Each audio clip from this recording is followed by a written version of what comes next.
Salam sejahtera Malaysia. Denyut nadi suara rakyat bergema di channel ini. Mahathir, Mahathir.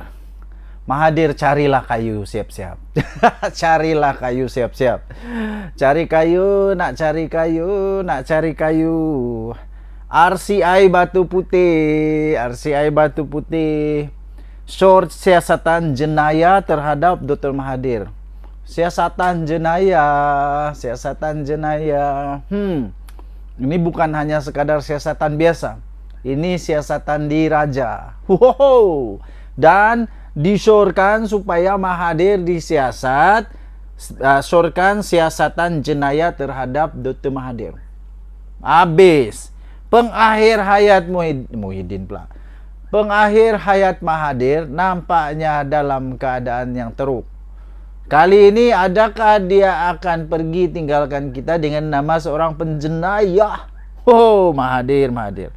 Tindakan Dr. Mahathir merupakan antara yang disyorkan RCI itu dalam laporan setebal 217 muka surat yang diedarkan kepada ahli parlimen di Dewan Rakyat pada Khamis.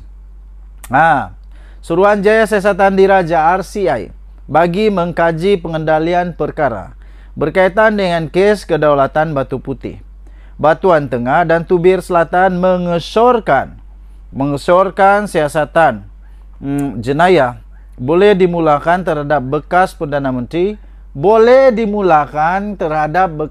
Menteri, Tun Mahathir. Habislah Mahathir kali ini.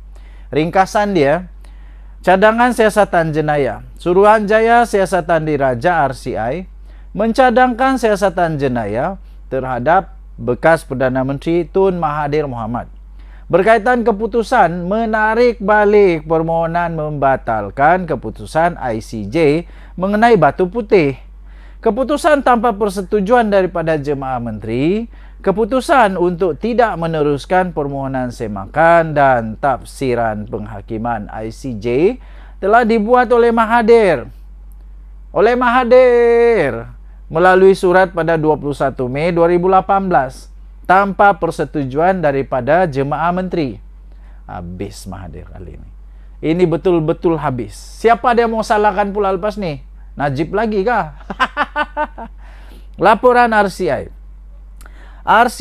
Laporan RCI setebal 217 muka surat mengesyorkan laporan polis dibuat untuk memulakan siasatan jenayah. Dan laporan ini telah diserahkan kepada Yang di-Pertuan Agong pada 12 Ogos yang lalu. Prosiding diusulkan.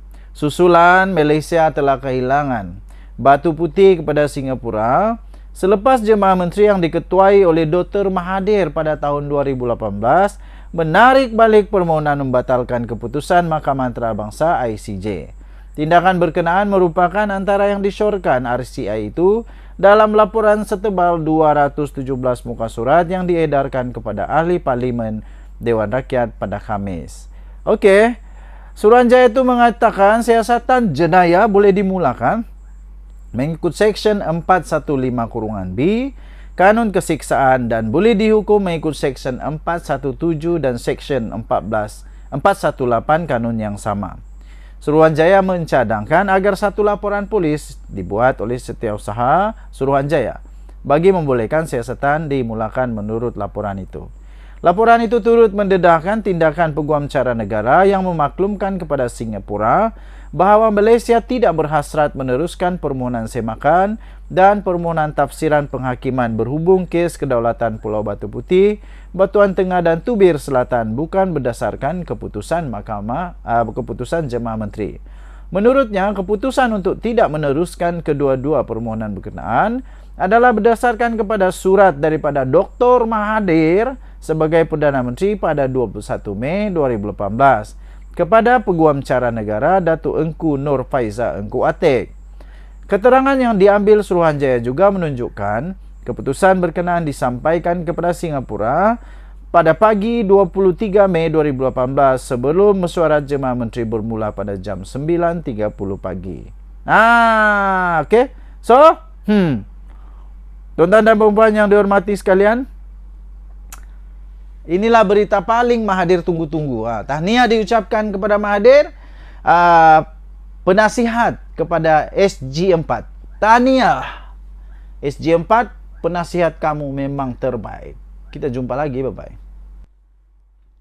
Salam sejahtera Malaysia, denyut nadi suara rakyat bergema di channel ini. Okey, tuan-tuan dan puan-puan yang dihormati sekalian. Perkembangan terbaru untuk isu rasuah.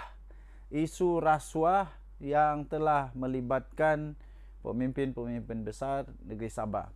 Setelah dari sana kasi bom, kasi banyak-banyak lah, kecam sana, kecam sini, masuk sana, masuk sini, semua tempat rancang, di mana-mana rancang tak berdosa. Di mana-mana rancang, sana masuk, sini masuk, sana hentam, depan belakang, atas bawah semua hentam. Hentam punya hentam, punya hentam, punya hentam. Akhirnya ramailah yang minta Haji G letak jawatan. Tapi hari ini Haji G telah keluarkan kenyataan yang cukup padu. Pada pendapat saya cukup padu, dan inilah yang kita harapkan daripada seorang pemimpin yang berani, yang tidak cepat melata, sikit-sikit letak jawatan, sikit-sikit letak jawatan. Pada pendapat saya tidak berapa baguslah paksa memaksa letak jawatan ini.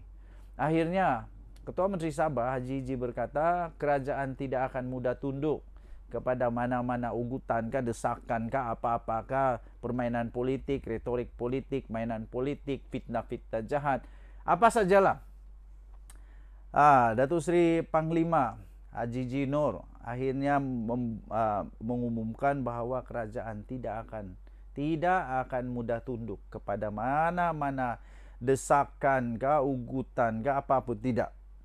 Dan Ketua Menteri Sabah juga telah mengumumkan, telah pun memberikan pengesahan kenyataan bahawa sebenarnya kerajaan negeri, kerajaan tidak pernah pun memberikan apa-apa lesen. Ya, tidak pernah memberikan apa-apa lesen, hanya prospecting license sahaja. Kalau saya tidak silap kamu baca ni, yang sisipan ni kamu baca. Dan kemudian rupanya cerita di sebaliknya itu, menurut yang saya baca dan saya ingat dan saya faham, yaitu ada orang yang cuba untuk apply juta-juta hektar. Ada orang cuba untuk apply untuk aktiviti-aktiviti lah di tanah tersebut. Tapi tanah itu sebenarnya fully protected area. Tempat yang memang dilindungi sepenuhnya, kerana itu ada tadahan air, itu ada tempat untuk flora fauna, ada tempat macam-macam. Tapi tempat itu sangat penting untuk dijaga. Sebab itu lesen tidak dibenarkan, tidak dikeluarkan. Alih-alih menurut laporan itu, orang-orang itu mungkin kecewa. Dia kata, laporan itu kata kecewa. Kemudian dia buatlah cerita-cerita itu, cerita ini dengan suntingan video dan sebagainya. Tapi betulkah disunting? Saya pun tidak pasti ya. Yang itu saya pun tidak pasti. Saya tak pasti. Yang saya pasti SPRM ada pakar-pakar forensik. Dia forensik video, forensik suara, macam-macam forensik ada. Jadi nanti kita akan tahu sama ada itu betul atau tidak. Sama ada itu betul atau tidak. Okey, jadi kalau betul lah apa yang Ketua Menteri Sabah cakap itu, Haji G cakap itu, saya setuju dengan apa yang dia buat itu. Iaitu jangan benarkan sesiapa pun melakukan apa-apa aktiviti yang merosakkan kawasan yang telah dilindungi. Sebab tempat itu tadahan air, tempat itu tempat flora fauna bertumbuh, membesar. Tempat itulah harapan kita pada masa depan untuk anak-anak cucu. So, adakah anda setuju? Terpulang kepada anda. Denyut nadi suara rakyat bergema di channel ini. Jangan lupa tekan butang subscribe, like dan share. Bye-bye.